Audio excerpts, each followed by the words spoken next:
Hello everyone. आज के session में अपन डिस्कस करेंगे दो छोटे छोटे टॉपिक्स। एक का नाम है स्टूडेंट्स टी टेस्ट और दूसरा है कोरिलेशन एनालिसिस।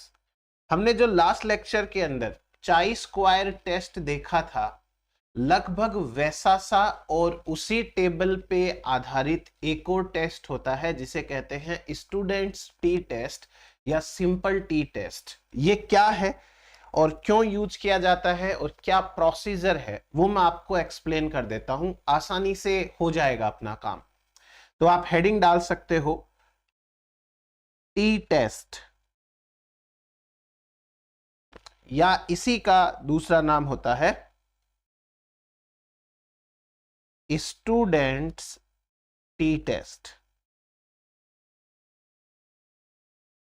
क्या मीनिंग है इसका और कैसे करते हैं ये टेस्ट? सिंपल है। पहले तो आप ये लिख लीजिए कि ये दिया किसने था। It was developed by Gosset. Gosset नाम के वैज्ञानिक थे, इन्होंने ये डेवलप किया था।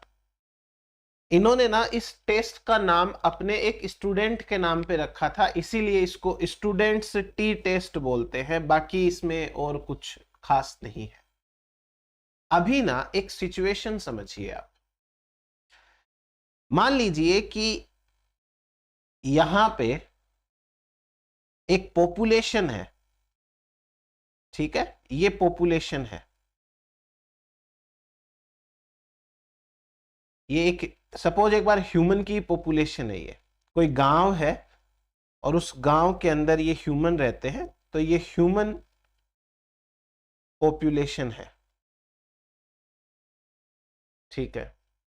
इस ह्यूमन पॉपुलेशन में सपोज करो 100 लोग रहते हैं, 100 इंसान है वो यहां पे रहते हैं, ठीक। आपने क्या किया, ये जो 100 ह्यूमंस हैं इन सब की हाइट चेक करी, और आपको हाइट चेक करने के बाद में ये पता चला कि जो 100 लोग हैं वो 100 लोगों की मीन हाइट, इन 100 लोगों की मीन हाइट सपोज करिए 5 फुट 8 इंच है। 5 फीट 8 इंच है मीन हाइट 100 लोगों की, ठीक है। अब आप में से किसी का मन हुआ और उन्होंने क्या किया कि इसी पॉपुलेशन में से ये 5 लोग निकाले, इसी पॉपुलेशन में से ये 5 ह्यूमंस निकालिए। तो ये जो 5 ह्यूमंस है ये हो गए एक सैंपल, ये एक छोटा सा सैंपल हो गया 5 लोगों का। और जब आप इन 5 लोगों की हाइट देखते हो, किसी की कितनी है किसी की कितनी है, तो इन 5 लोगों की मीन हाइट, ये मान लो कि 6.1 फीट आती है और ये 5.8 फीट है। एक बार आप ये सिचुएशन है वो देखें, समझें, कोशिश करें इसको।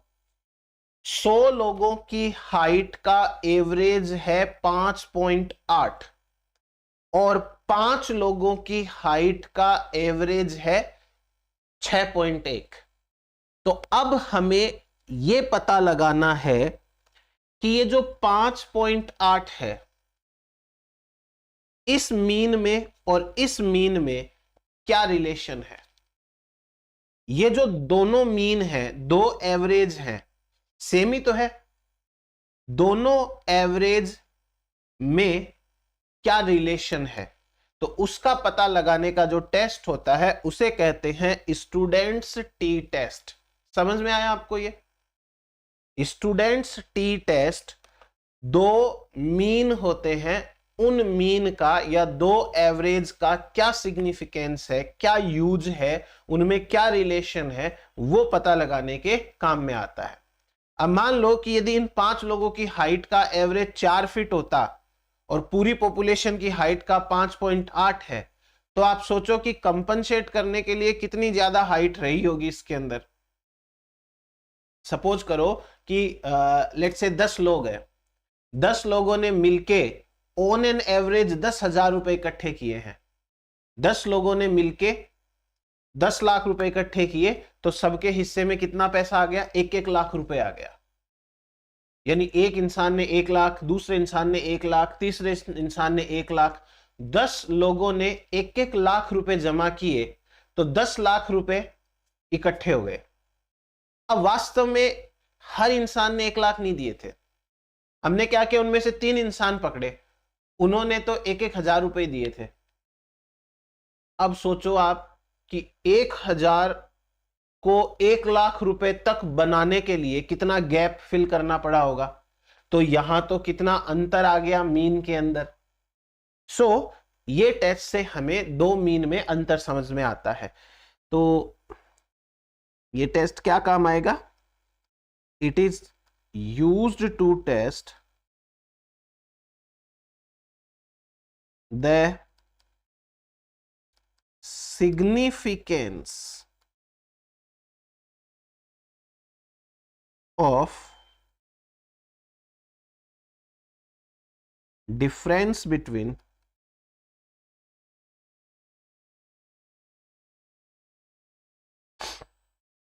two means। दो मीन होंगे, उनके बीच में डिफरेंस का क्या सिग्निफिकेंस है वो पता लगाने के काम आता है। हम इसे भी टेस्ट ऑफ सिग्निफिकेंस बोलते हैं, टेस्ट ऑफ सिग्निफिकेंस। सिग्निफिकेंस जैसे हमने चाई स्क्वायर टेस्ट के अंदर ये बोला था कि ये जो टेस्ट है वो आप 1% से 1% से 5% तक लेवल पे चेक करते हो उस टेबल के अंदर, वैसे ही यहां पर normally 1% to 5% level of significance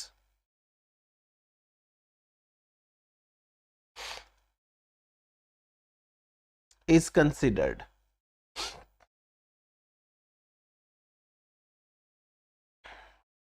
From chi-square table, वो टेबल है उसमें से इतना कंसिडर किया जाएगा। उसके बाद में देखो इसका फॉर्मूला क्या होता है। आपको एक मीन लेना है, जैसे मान लो ये पॉपुलेशन का मीन है, पॉपुलेशन की हाइट 5.8 है एवरेज हाइट, उसमें से माइनस करना है उस छोटे से सैंपल की हाइट।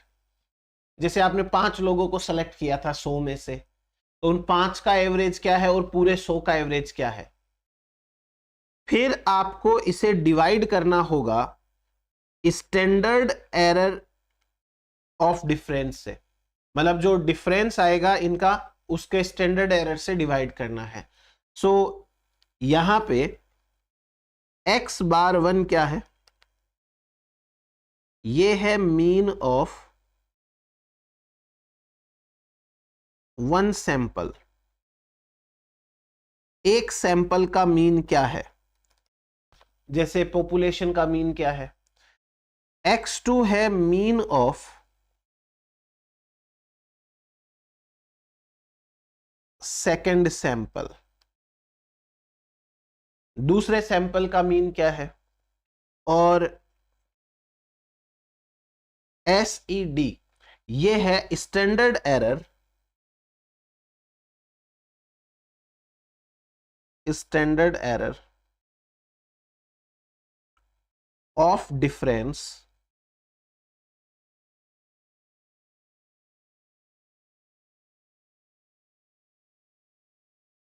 Between two means. यानी कि जो दो मीन है ना, 5.8 माइनस 6.1, तो कुछ माइनस में आएगा। 5.8 माइनस 6.1, उस डिफरेंस का स्टैंडर्ड एरर क्या है वो ये है। तो इससे आपको फॉर्मूला में जो आंसर आएगा उसके हिसाब से एक आपको लास्ट में कंक्लूजन बनाना है। जैसे अपन चाई स्क्वायर टेस्ट में कह रहे थे ना कि नल हाइपोथेसिस रिजेक्ट हो गई है, नल हाइपोथेसिस एक्सेप्ट हो गई है, ये जो एक्सपेरिमेंट है वो नल हाइपोथेसिस को फॉलो कर रहा है या नहीं कर रहा है। तो ये चीज यहां भी करनी है अपने। अब मैं आपको यहाँ पे कुछ स्टेप्स बताता हूं, देखो ये फॉलो करने पड़ेंगे स्टेप्स। इसमें देखो ज्यादा से ज्यादा आपको एग्जाम में ये पूछा जाता है कि स्टूडेंट्स टी टेस्ट किसने दिया था, इसका क्या काम है। दो चीजें ही ज्यादा पूछी जाती है। तो मीन का जो डिफरेंस है उसका अपने को पता लगाना होता है, उसका सिग्निफिकेंस, और एक स्टैंडर्ड एरर है वो भी यूज करनी होती है। सबसे पहला स्टेप है कि आप कोई भी एक्सपेरिमेंट करोगे तो उसके लिए आप एक अपनी राय बताइए क्या है। मेंडल के डाई हाइब्रिड क्रॉस में फिनोटिपिक रेशियो 9331 आता है। तो सबसे पहला स्टेप है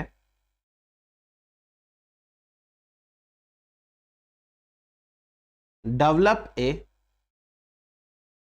नल हाइपोथेसिस।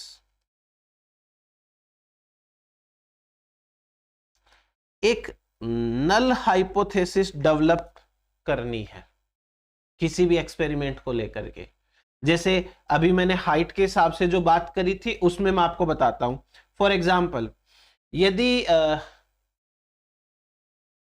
ये कहा जाए कि एक पॉपुलेशन की हाइट का एवरेज 5.8 है और एक उसी पॉपुलेशन के छोटे से सैंपल की हाइट का जो एवरेज है वो 6.1 है, काफी अंतर है। ये काफी अंतर है। इसका मतलब ये हुआ कि इस पॉपुलेशन में काफी लोग बहुत लंबे भी हैं, काफी लोग बहुत छोटे भी हैं, तभी ये हाइट 5.8 तक गई है। क्योंकि जब हमने रैंडमली 5 लोगों को देखा तो उनका एवरेज तो 6.1 आया था। सो हम एक नल हाइपोथेसिस ये बना लेंगे कि in this population height differs greatly, बहुत ज्यादा डिफर करती है हाइट पर्सन टू पर्सन। अब क्या पता ये बात सही भी हो सकती है और हो सकता है गलत भी हो, चलो कोई नहीं, एक नल हाइपोथेसिस बनानी है अपने को। Then second step, null hypothesis बनाने के लिए आपको दो एवरेज कैलकुलेट करने हैं।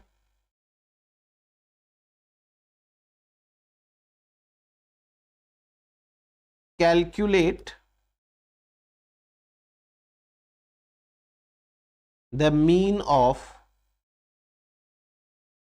both samples and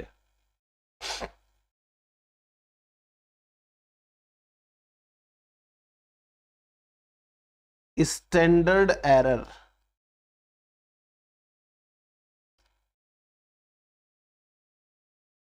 standard error वो चीजें चेक करनी है। फिर फॉर्मूला अप्लाई करके टी वैल्यू कैलकुलेट करनी है।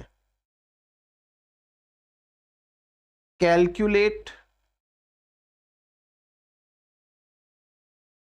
टी वैल्यू फ्रॉम फॉर्मूला, ये काम आपको करना है। देन उसके बाद में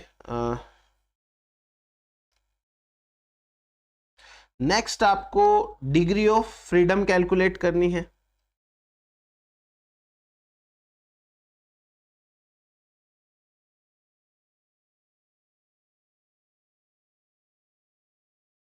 डिग्री ऑफ फ्रीडम कैलकुलेट कर लीजिए। उसके बाद में जो आपका डिग्री ऑफ फ्रीडम की वैल्यू आए उस वैल्यू को चाई स्क्वायर वाली जो टेबल है उसमें से मैच करिए।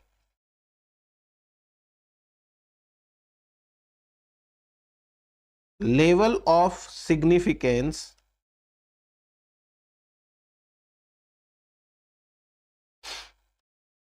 Is taken from 1% to 5%। 1% से 5% तक का जो लेवल है वो चेक करते हैं सिग्निफिकेंस का। और लास्ट में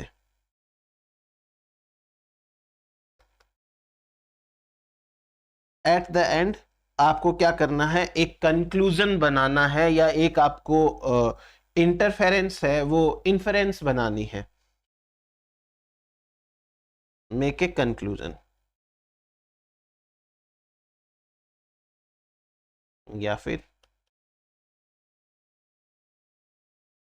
इन्फ्रेंस। तो ये हुआ अपने पास में डिफरेंट टाइप के स्टेप्स को काम करने का तरीका। अब एक क्वेश्चन बताता हूं मैं आपको, देखो थोड़ा समझ में आएगा। मैं ये क्वेश्चन टाइप कर लेता हूं फटाफट से। सो देखिए ये क्वेश्चन टाइप हो गया अपना। अब इस क्वेश्चन के अंदर क्या है कैसे है पहले वो समझा देता हूं आपको। हमको ये कहा गया मछलियों की एक पॉपुलेशन है, उस पॉपुलेशन में बहुत सारी मछलियां हैं, हो सकता है 50 हो, 100 हो, 200 हो, हमें उससे मतलब नहीं है, बहुत सारी मछलियां हैं। उस पॉपुलेशन में से 10 मछलियां पकड़ी, और ये जो 10 मछलियां पकड़ी हैं इनकी लेंथ या हाइट, जो लेंथ है वो दे रखी है सेंटीमीटर में, ठीक है। अब पहले तो मैं क्वेश्चन को पढ़े बिना एक काम कर लेता हूं, मैं यहां पे इसका एवरेज निकाल लेता हूं। तो 6 plus 4 plus 6 plus 8 plus 7 plus 5 plus 6 plus 4 plus 9 plus 5 divided by 10 करूंगा तो ये आएगा 6 सेंटीमीटर। ये 6 सेंटीमीटर इसका आ गया। नाउ कहा है कि the mean length of population is 7 centimetre, वो 6 आया है, यानी सभी मछलियों की एवरेज लेंथ तो 7 सेंटीमीटर है, और जो 10 मछलियां विशेष हमने पकड़ी हैं उनकी लेंथ 6 सेंटीमीटर है। तो आप या तो इसको x1 कह दो या उसको x1 कह दो। तो हम पॉपुलेशन है वो बड़ी है, उसको x1 बोल देते हैं, क्या फर्क पड़ रहा है। तो ये x2 हो गया, और x1 है वो 7 सेंटीमीटर है, वो गिवन है। एक चीज तो ये हो गई, ठीक है इतना। अब आपका काम है कि आप एक नल हाइपोथेसिस बनाओ। नल हाइपोथेसिस, नल हाइपोथेसिस यहां पे कैसे बनेगी मैं समझा देता हूं। ये तो देखो जैसे क्वेश्चन दिया हुआ है और इस क्वेश्चन के अंदर भी पूरी बात नहीं लिखी हुई है, लेकिन जब आप ये वाला एक्सपेरिमेंट वास्तव में करोगे तो आपके सामने मछलियां रहेंगी, और आप एक आइडिया लगा सकते हो कि ये जो 10 मछलियों को पकड़ के एवरेज निकाला है वो एवरेज कितना सही है। आप यहां पे या तो ये कह सकते हो कि दोनों के दोनों जो मीन है वो ठीक है, या आप ये भी कह सकते हो कि नहीं दोनों ठीक नहीं है, 1 सेंटीमीटर का डिफरेंस बहुत बड़ा डिफरेंस है, ये तो हम नहीं मानेंगे। वो आप पे डिपेंड करेगा, क्योंकि लास्ट में जो रिजल्ट आएगा उसके आधार पे या तो आपकी नल हाइपोथेसिस है वो सही हो जाएगी या गलत हो जाएगी, पर अल्टीमेट रिजल्ट तो सही आएगा। हाँ यही अगर अपन बात कोई मेंडल के एक्सपेरिमेंट की करते, या अपन मान लीजिए कोई ब्लड ग्रुप से संबंधित बात करते, या कोई प्रोबेबिलिटी की बात करते ना, तो उस समय तो हमें नल हाइपोथेसिस एक्यूरेट बनानी पड़ती।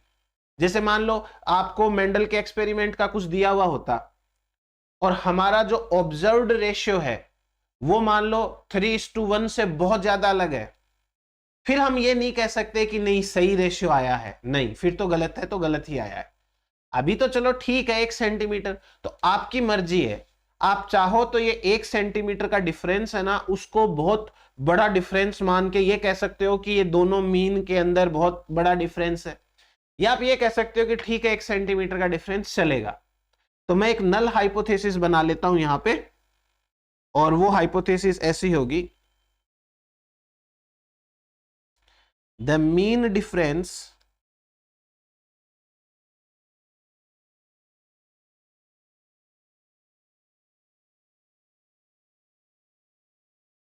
between the sample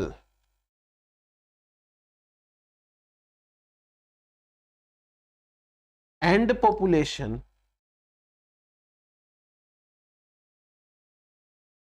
इज, अब आपकी मर्जी है, नॉट लगाओ या मत लगाओ, नॉट सिग्निफिकेंट, नॉट सिग्निफिकेंट। आप नहीं मान रहे कि भाई ये 1 सेंटीमीटर का डिफरेंस चलेगा, आपको लग रहा है कि ये बहुत ज्यादा ही डिफरेंस आ गया, तो नॉट सिग्निफिकेंट, ठीक है। अब आप एक काम करें, आपके पास में दो ये हैं, x1 भी आ गया, x2 भी आ गया। अब आपको क्या करना है, यहां पे स्टैंडर्ड एरर जो है वो कैलकुलेट करनी है। तो अभी ना मैं आपको खाली स्टेप्स लिख देता हूं, calculate standard error of difference, फिर उसके बाद में ये टी फॉर्मूला लगा देंगे अपन,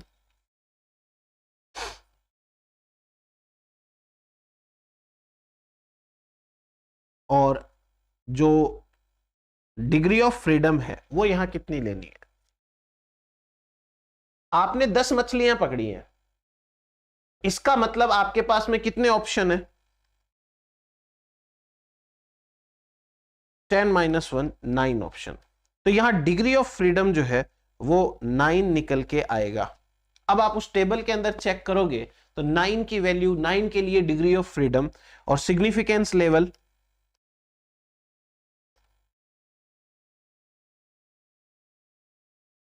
वो 5% आपके ऊपर आप देख सकते हो, तो उसमें अपना काम चल जाता है। तो ये काम किया जाता है इसमें, और फिर जो आंसर आएगा अपना वो देख लेंगे।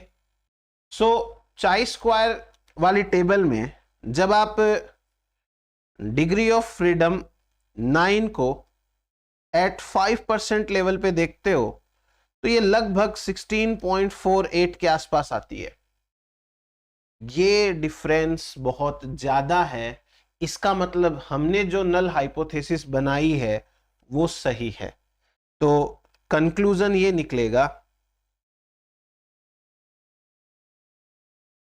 कि नल हाइपोथेसिस इज सिलेक्टेड। यहां जो लिखी है वो सिलेक्टेड, यदि आपने यहां नॉट नहीं लिखा होता तो रिजेक्ट हो जाती, नॉट लिख दिया तो सेलेक्ट है। यानी कि यहां पे 1 सेंटीमीटर का जो डिफरेंस आया है वो बड़ा ही डिफरेंस है, ये डिफरेंस नहीं चलेगा। तो ये हुआ अपने पास में एक स्टूडेंट्स टी टेस्ट करने का तरीका।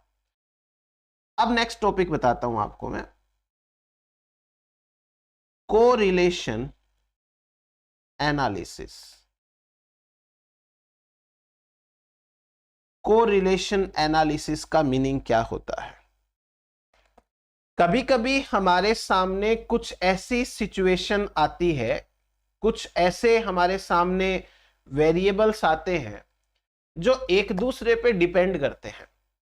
कुछ तो करते हैं पॉजिटिवली, कुछ करते हैं नेगेटिवली या डायरेक्टली इनडायरेक्टली। फॉर एग्जाम्पल, हमारी बॉडी का वजन और हमारी बॉडी की हाइट, ये दोनों कैरेक्टर्स एक दूसरे पे पॉजिटिवली कोरिलेट करते हैं। आप ये कह सकते हो कि जैसे जैसे हमारी हाइट बढ़ती है वैसे वैसे वजन बढ़ता है, ठीक है। तो हाइट और वजन में क्या रिलेशन है, उसी को चेक करने को बोलते हैं कोरिलेशन एनालिसिस। दूसरा, एक टाइम और स्पीड देखिए। यदि आपकी स्पीड ज्यादा है तो कहीं भी पहुंचने में टाइम कम लगेगा, और यदि आपकी स्पीड स्लो है तो आपको ए से बी पॉइंट तक पहुंचने में टाइम ज्यादा लगेगा। तो ये उल्टा वाला कोरिलेशन आ गया, बस इसे कहते हैं कोरिलेशन एनालिसिस। अब इसमें ना आपके सामने दो चीजें हैं सॉरी, एग्जाम के अंदर या तो आपको कैलकुलेशन करा के पूछ ले कि ये कैलकुलेशन करके दिखाओ, रिजल्ट निकाल के दिखाओ, या फिर आपको सिंपल यही पूछ ले कि इन दोनों में क्या रिलेशन है। वो तो आप पढ़ के ही बता सकते हो। अगर हाइट और वजन का आ जाए तो आप तो बता सकते हो हाइट बढ़ेगी वजन बढ़ेगा। टाइम और स्पीड का आ जाए तो आप आराम से बता सकते हो टाइम बढ़ेगी स्पीड बढ़ेगी, सॉरी स्पीड बढ़ेगी तो टाइम कम लगेगा। कुल मिलाकर के आपको हो सकता है कैलकुलेशन ना ही करनी पड़े, क्योंकि दो कैरेक्टर्स, दो वेरिएबल्स सुन के आप उनमें कोरिलेशन वैसे ही बता दो, क्या पता, है ना। तो ये कोरिलेशन एनालिसिस है। अब इस कोरिलेशन एनालिसिस में ऐसे समझते हैं अपन, it is the study of relationship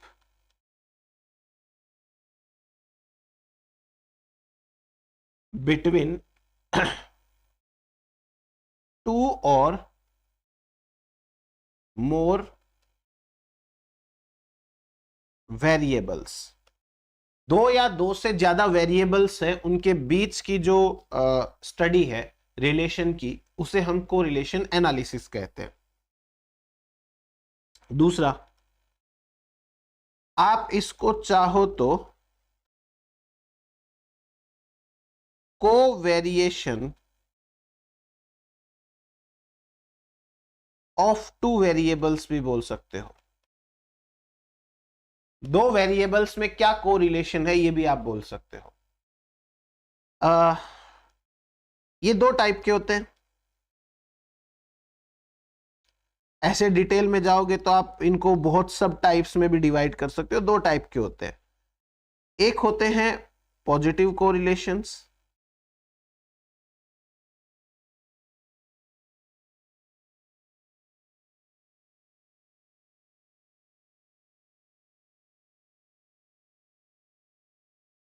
positive correlation जहां पर दो वेरिएबल डायरेक्टली एक दूसरे के ऊपर डिपेंडेंट रहते हैं।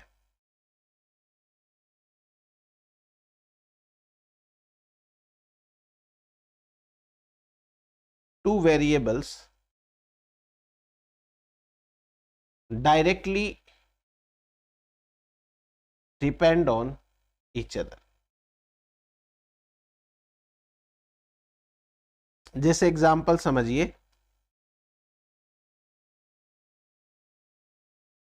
Height and weight. Height and weight का एग्जांपल हो गया। जैसे हाइट ज्यादा होगी तो वेट भी ज्यादा होगा, है ना। तो इसे बोलते हैं पॉजिटिव कोरिलेशन। अब यदि मैं यही बात नेगेटिव के लिए बोलूं,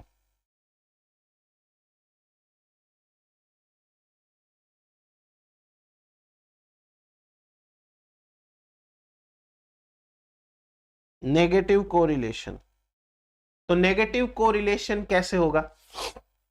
जब दो वेरिएबल इनडायरेक्टली डिपेंड करते हैं, two variables indirectly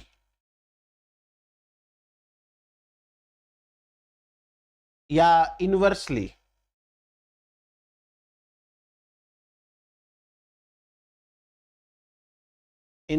depend on each other, तो दोनों इनवर्सली डिपेंड करते हैं एक दूसरे के ऊपर।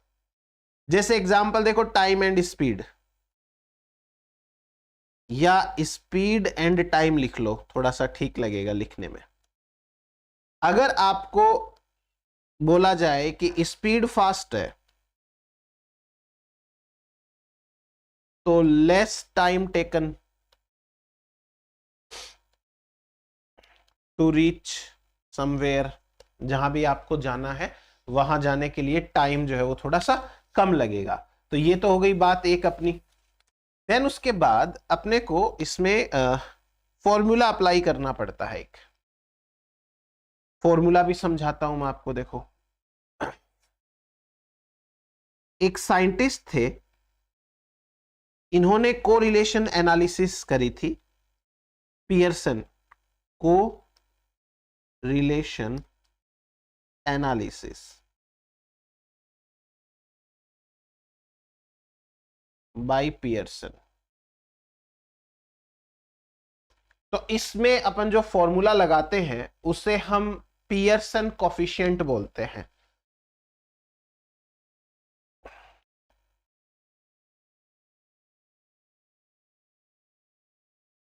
Pearson's coefficient of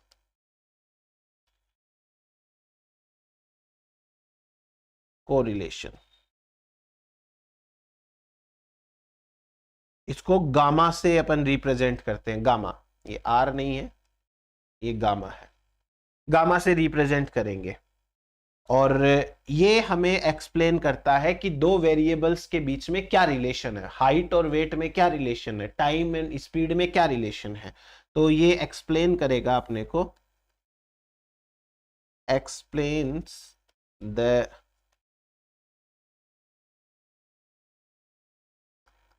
relationship between two variables. तो एक तो ये बात हो गई सिंपल सी कि नाम पढ़ के ही आपको पता लग जाएगा ना कि क्या रिलेशन हो सकता है। फिर भी चलो पियर्सन की बात सुन लेते हैं। Gamma equals to dx multiplied by dy। dx जो है वो एक डेविएशन है पहले सैंपल का और dy दूसरे सैंपल का। इन दोनों डेविएशन को मल्टीप्लाई करके इनका सबका समेशन करना है। फिर उसके बाद में आपको dx square multiplied by dy square, इनके समेशन का मल्टीप्लाई करना है और इनका अंडर रूट लेना है।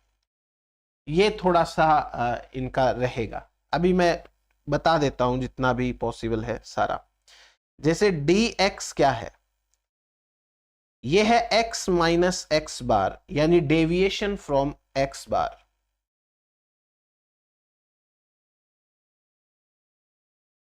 Deviation from x bar, first mean से फर्स्ट सैंपल का कितना डेविएशन है।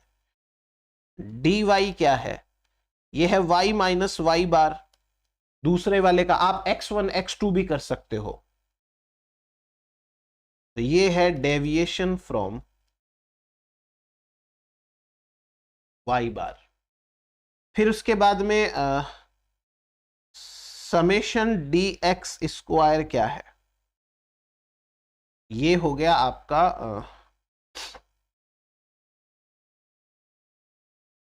सम ऑफ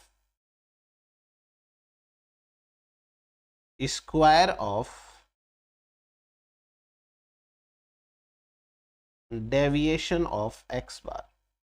x बार का जो डेविएशन है उसके स्क्वायर का टोटल, और dy स्क्वायर क्या है, sum of square of deviation of y bar.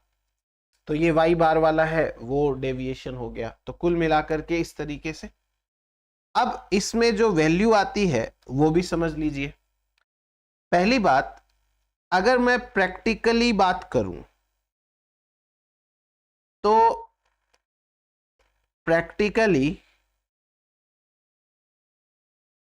Value of Pearson coefficient ये होती है प्लस 0.8 से लेकर के माइनस 0.5 तक, ये वैल्यू आएगी फाइनल। और थ्योरेटिकली यदि अपन बात करें, थ्योरेटिकली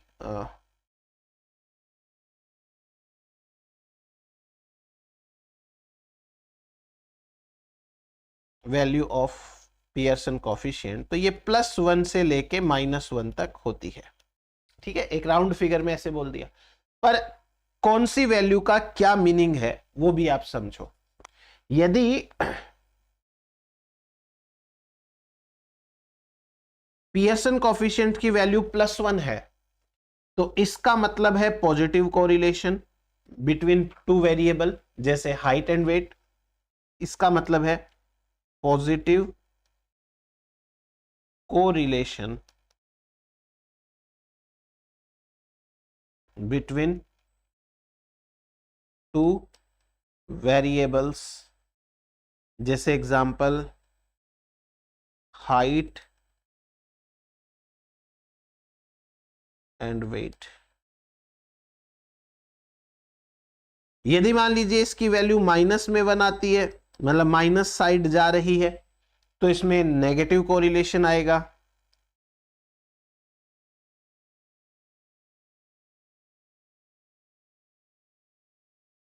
बिटवीन टू वेरिएबल्स।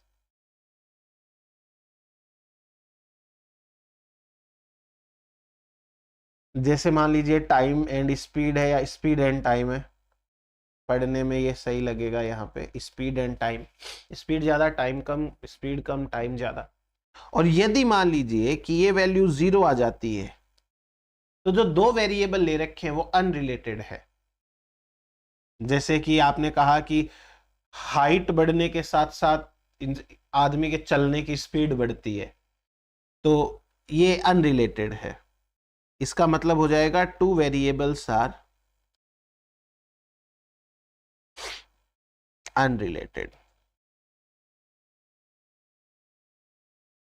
तो ये हुआ हमारे पास में सारा का सारा बात कि भाई कैसे क्या करना है। अब आपको मैं एक सवाल है बता दूं, थोड़ा सा लंबा पड़ेगा ये, बट फिर भी चलो एक कर लेते हैं कोशिश, क्या आता है। देखो क्वेश्चन ये है कि आपको एक सैंपल में हाइट और वजन दे रखा है 10 मछलियों का, 1 2 3 4 5 6 7 8 9 10, ठीक है। लेंथ दे रखी है,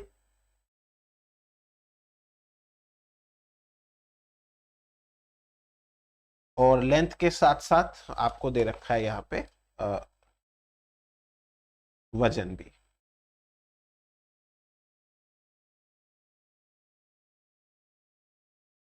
दो चीजें दे रखी है। जैसे एक मछली है, इसकी लंबाई 5 सेंटीमीटर है ना, सेंटीमीटर लेंथ है, तो इसका वजन 10 है, 10 ग्राम है, ये ग्राम में है।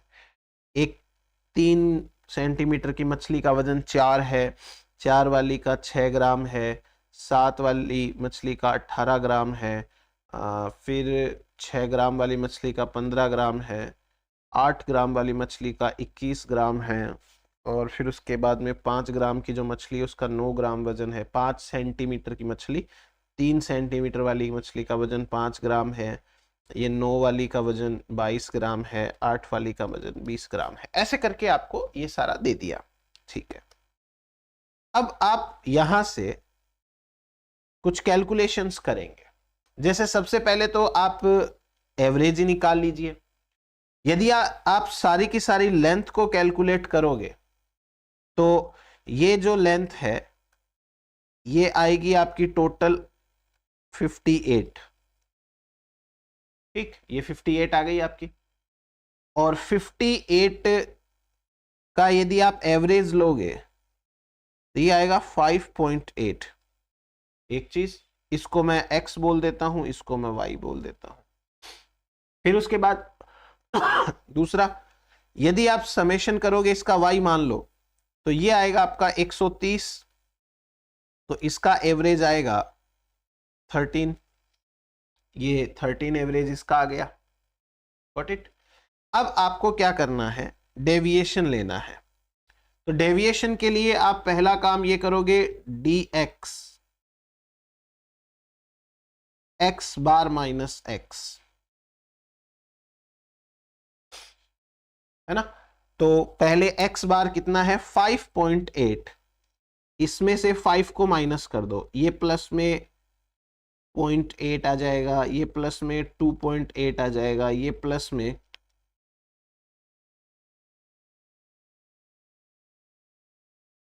प्लस में 2.8 आ जाएगा, यहाँ प्लस में 1.8 आ जाएगा, ये माइनस में 1.2 आ जाएगा, ये माइनस में 0.2 आएगा, ये माइनस में 2.2 आएगा, ये प्लस में 0.8 आएगा, ये प्लस में 2.8 आएगा, ये माइनस में 3.2 आएगा, ये माइनस में 2.2 आएगा। जब आप इसका पूरा हिसाब लगाते हो तो ये 0 बैठ रहा है यहाँ पे, एक बार करके देख लेना, ये 0 आएगा। देन आपको दूसरा कैलकुलेशन ये भी करना है कि dy निकालना है, तो y बार में से y को माइनस कर दो, फिर उसका समेशन dy करेंगे, देखते हैं क्या आता है। सो y बार अपना 13 है, 13 में से 10 को माइनस करो, ये प्लस में 3 आ रहा है, फिर ये 9 7 -5 -2 -8 4 8 -9 -7। चलो ये भी 0 ले आए, इन्होंने ऐसे ही क्वेश्चन डिजाइन कर रखा है तो ये भी 0 आ गया। ठीक है, अब आपको एक काम करना है, dx का स्क्वायर और dy का स्क्वायर, ये भी स्क्वायर करना पड़ेगा ना। फिर आपको एक सिंपल dx और dy को मल्टीप्लाई भी तो करना है, समेशन ऑफ हमारा फॉर्मूला जो है उसके अकॉर्डिंग dx और dy को यहां मल्टीप्लाई करना है, तो dx मल्टीप्लाइड बाई dy, ये भी कर लेंगे। तो dx स्क्वायर है, dx वाली वैल्यू ये रही 0.8, इस 0.8 को करोगे मल्टीप्लाई तो 0.64 7.84 3.24 1.44 0.04 4.84 0.64 7.84 10.24 4.84 ये आएगा। और इनका सबका अगर समेशन करोगे तो ये आएगा 41.60 एक चीज। फिर dy स्क्वायर है, इसको देखो, ये आएगा 9 81 49 25 4 64 16 64 81 49, इसका समेशन करोगे तो ये आपका आएगा 442, ये इतना आ गया। dx और dy को मल्टीप्लाई करो, ये आएगा 2.4 25.2 12.6 6.0 0.4 17.6 3.2 22.4 28.8 15.4, ये थोड़ा सा ऊपर नीचे हो गया बट आप देख लीजिएगा। 10 वैल्यूज आ गई, 10 वैल्यूज है ये, इसका समेशन करोगे 134 आएगा। अब आप यदि इसका फॉर्मूला लगाते हो तो फॉर्मूला आपका ये लगेगा 134 डिवाइडेड बाय √41.6 इंटू 442, और इसका फाइनल रिजल्ट आएगा 0.99। और अगर पॉजिटिव में इसका आंसर आ रहा है ये 0.99, तो इसका मतलब ये जो दो वेरिएबल है लेंथ एंड वेट, ये पॉजिटिवली कोरिलेटेड है। Two variants are positively correlated. देखो वैसे तो आप कोरिलेटेड, वैसे तो आप पढ़ के ही बता दोगे, देख के ही बता दोगे, वजन और लंबाई है, लंबाई बढ़ेगी तो वजन तो बढ़ेगा ही ना, तो आंसर तो अपना पहले ही आ गया ये फाइनल वाला। तो कैलकुलेशन आपके सामने है, अब आप खुद ईमानदारी से सोचो कि ये कैलकुलेशन एग्जाम में करवाएंगे कि आपसे? कभी नहीं करवाएंगे। तो आपको कहां कहां से सवाल पूछ सकते हैं वो लोग इस टॉपिक के अंदर? आपको ये पूछ सकते हैं कि ये क्या होता है, ये कोरिलेशन वाला एनालिसिस क्या है, फिर उसके बाद में पॉजिटिव और नेगेटिव कोरिलेशन का मीनिंग क्या है, फिर उसके बाद में आपको ये किसने दिया ये पूछ सकते हैं, और इसका फॉर्मूला जो है वो पूछ सकते हैं, और इसकी प्रैक्टिकल वैल्यू या थ्योरेटिकल वैल्यू कहां से कहां तक होती है ये पूछ सकते हैं। इसके अलावा ये चीजें हो सकता है पूछे, बट सीधा ही है, पॉजिटिव आंसर आता है तो पॉजिटिव कोरिलेशन, नेगेटिव आंसर आता है तो नेगेटिव कोरिलेशन, जीरो आंसर आता है तो नो कोरिलेशन, यही चीज पूछ सकते हैं। इसके अलावा 100% ये कैलकुलेशन तो एग्जाम के अंदर आपसे नहीं कराई जाएगी। तो ये आपको इतना करना है इसके अंदर। चलो आज इतना ही करेंगे, थैंक यू।